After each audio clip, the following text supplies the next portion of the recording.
Nous sommes au grand débat d'automne en Avignon, peu avant ce grand débat sur le thème « L'entreprise a-t-elle un sens, a-t-elle une raison d'être ?» Et j'ai la grande chance d'avoir à mes côtés un des intervenants, Jacques Lecomte. Bonsoir. Bonsoir.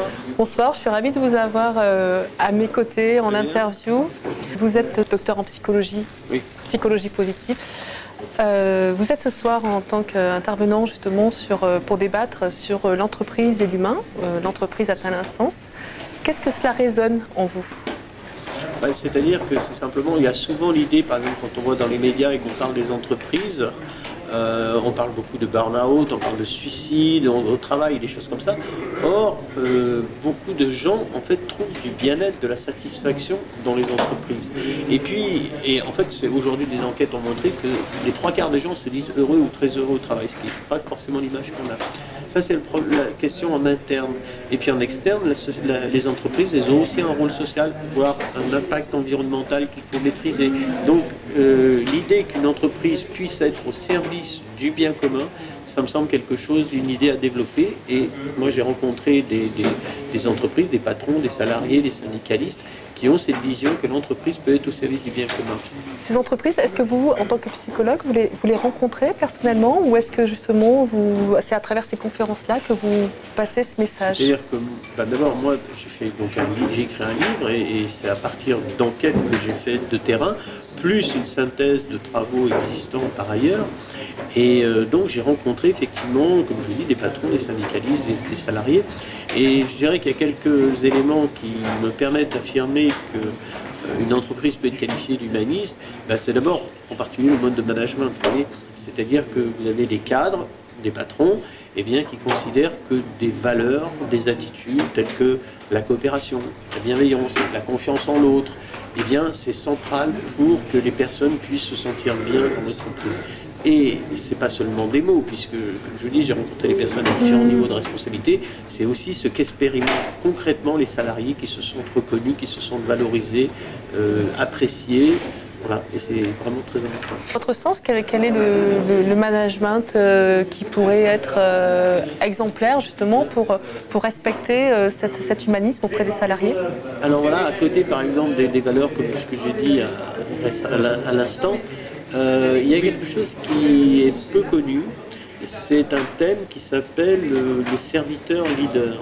Voilà, et c'est des travaux qui ont été faits d'abord dans les entreprises. Et moi, j'ai rencontré les patrons qui considèrent qu'ils sont au service de leurs collaborateurs. Ce ne sont pas à eux de donner des directions, direction oui, mais des directives autoritaires, mais au contraire de se mettre à leur service.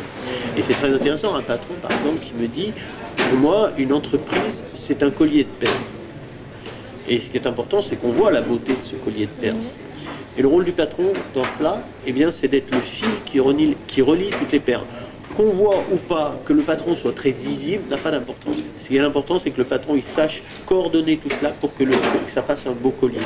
Alors on peut se dire, bon, c'est joli, c'est bien, c'est une belle phrase, sauf que j'ai rencontré effectivement ces salariés, j'ai rencontré les responsables syndicaux de cette entreprise, ils me disent, mais vraiment c'est quelqu'un qui me met toujours en avant, enfin voilà, il le disait, c'était pas que des mots. Et quelque chose qui m'a impressionné d'ailleurs chez les patrons, je qualifie d'humaniste, par rapport à cette idée d'être au service des autres, c'est que au départ il y avait quelque chose qui me semblait très paradoxal, parce que j'ai rencontré des personnes que je sentais à la fois très modestes et très ambitieuses. En général, les deux ne vont pas ensemble. Sauf qu'en creusant un peu, en discutant, en voyant comment ils fonctionnaient avec des collaborateurs, et je me suis rendu compte que c'est des gens qui sont à la fois très modestes dans leurs relations interpersonnelles. Ils cherchent aucunement à essayer de dominer les autres personnes. Au contraire, ils les valorisent, ils les mettent en avant. Très modestes dans les relations interpersonnelles, mais très ambitieuses dans leurs projets d'action positive sur le monde, que ce soit sur la société, que ce soit pour l'environnement. Et donc, ils sont très ambitieux.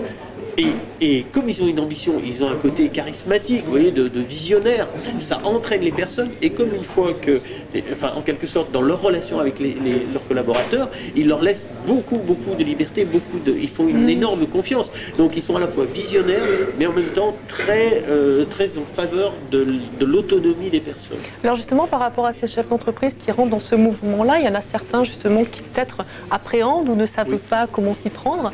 quelle serait alors la réponse justement pour pouvoir me permettre de ce déclic-là? Alors d'abord, il y a une chose, parce que ça me semble effectivement, moi j'en ai rencontré, et le simple fait de savoir par exemple que ce mode de management, eh bien non seulement est bénéfique pour les personnes qui y travaillent, mais est bénéfique pour la rentabilité de l'entreprise, parce que c'est en gros ça qu'on observe globalement, eh bien ça peut déjà donner de l'encouragement. Moi je sais que des fois j'ai fait des conférences, et à la fin d'une conférence, les patrons, à plusieurs reprises, ça m'est arrivé, un patron vient me voir, me dit: je vous remercie pour votre livre, parce que moi je croyais en ça, mais je n'osais pas le mettre en place, notamment parce que j'ai des actionnaires qui me demandent de la rentabilité, et quand j'ai pu montrer que ça pouvait être rentable, alors maintenant, je me suis lancé là-dedans.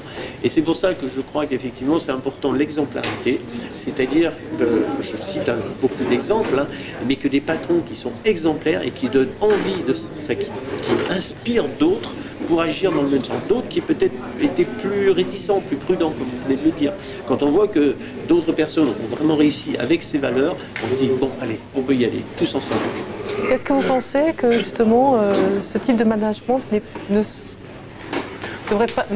devrait-il pas devenir indispensable, obligatoire face à cette société qui est de plus en plus négative justement par rapport à tout ce qui se passe autour de nous? On est dans une ambiance presque maniaco-dépressive lorsqu'on éclaire la radio ou on regarde la télé. Est-ce que justement de se sentir bien dans son entreprise, ça permet aussi de mieux évacuer ce que l'on entend autour de nous?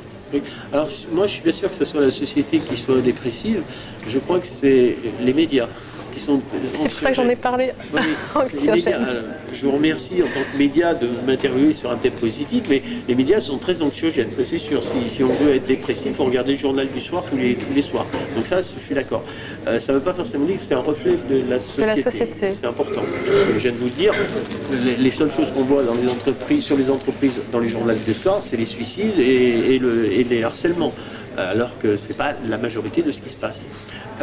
Et donc, je pense que parmi d'autres éléments, les entreprises ont un rôle à jouer, parce que, soyons clairs, on passe une grande partie de notre temps éveillé au travail.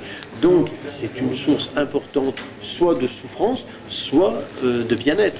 Et effectivement, ça me semble très important. Mais je crois qu'il y a quelque chose qui me semble important, je précise aussi ce que je disais à l'instant. Lorsqu'on a un management humaniste, on se rend compte que généralement c'est rentable pour l'entreprise. Mais il ne faudrait pas en tirer une conclusion, comme je l'entends parfois: rendez vos salariés heureux, ils seront plus productifs. Ça me semble une perversion absolue de cette logique. Permettre aux salariés de se sentir bien dans leur travail, en raison de conditions matérielles, mais et surtout en raison de modes de management respectueux, bienveillants, c'est une fin en soi. C'est pas un outil qu'on va mettre au service du profit. C'est une fin en soi qui, à terme, va certainement générer de la rentabilité, mais si on le prend comme une source de profit, les salariés, ils vont pas être dupes et ils vont pas rentrer dans le système. Et donc, on se rendra compte à terme que c'est pas si rentable que ça, parce qu'on s'est trompé au niveau de la finalité. Merci beaucoup, Jacques Lecomte. Merci bien. Merci. Bonne soirée. Merci, vous aussi.